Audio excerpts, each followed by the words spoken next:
So we're going to look at some single displacement reactions here. So what we've got going on is a singular atom reacts with a compound, but there's an issue because that singular atom could be a metal or it could be a non-metal, which means we have two outcomes here that we got to consider. So case one involves that singular atom being a metal. So if the letter A, that singular atom, is a metal, and BC is an ionic compound, then we should realize that the B is also representing a metal. So A and B are both metals. So A is essentially going to switch places with B. So B will be all by itself, and then compound AC will be created. So we could also have a case where that singular element is a nonmetal. So this time A is a nonmetal, and when we look at our ionic compound, well, C is going to be the nonmetal. So in fact, what's going to happen in this example is A and C are going to switch places. So C will be all by itself, and then we'll have the compound BA. So as you go in to do one of these questions, you have to understand this singular atom here.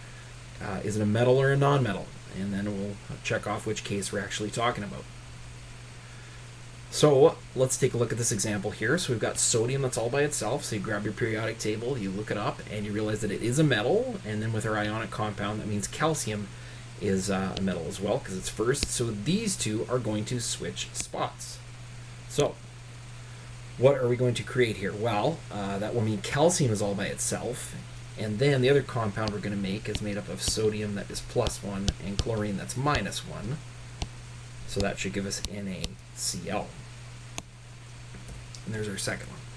So we have come up with our chemical equation. Our next step is to balance this, and you'll notice that we have 1 chlorine on the right and 2 chlorines on the left. So we'll need to put a number in front of this compound, and we'll put a 2 in front of that compound. Now that's going to give us 2 sodiums here. When we look over here, we only have 1. So what number should we put in front? Well, we need to put a 2 there. And then it's just a matter of naming the elements and compounds. Alright, so here is our second example. And we look at bromine. Bromine's a diatomic gas, so yeah, it's got a 2, but it is just one type of element, so it's considered an element. It's considered an element that is a nonmetal.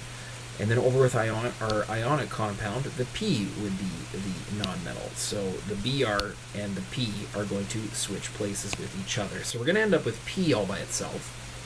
And then our other compound is going to start with potassium, that is +1, and then bromine, that is -1. Both of those charges are coming from our periodic table. We get KBr. Now it's going to be a matter of balancing this one, and this one can be a little tricky. So really, there's no bad place to start. We're going to start with the bromines, though. We've got 1 on the right, and we have 2 over on the left-hand side. So what value do we want to put in front of the K? Well, we need to put a 2 in front of the K. So that balances the potassiums, at least for the moment. Or sorry, that balances the bromines for a moment, but you'll notice we have 2 potassiums on the right and 3 on the left. So 2 times 3 gives us 6. So we actually want to change this so we get 6 potassiums on both sides. So that's easily done on this side where we can put a 2. That'll give us 6 potassiums in total. But back over here, we actually need to erase that number and then say to ourselves, okay, what do we want to put in front? We already have 1. Well, we need to put a 6 there. So now we have 6 potassiums in total. And we're not quite done at this point. You can say, okay, we've got 6 bromines, and we have 2 bromines, so what value do we want to put in front of the bromine there? A 3.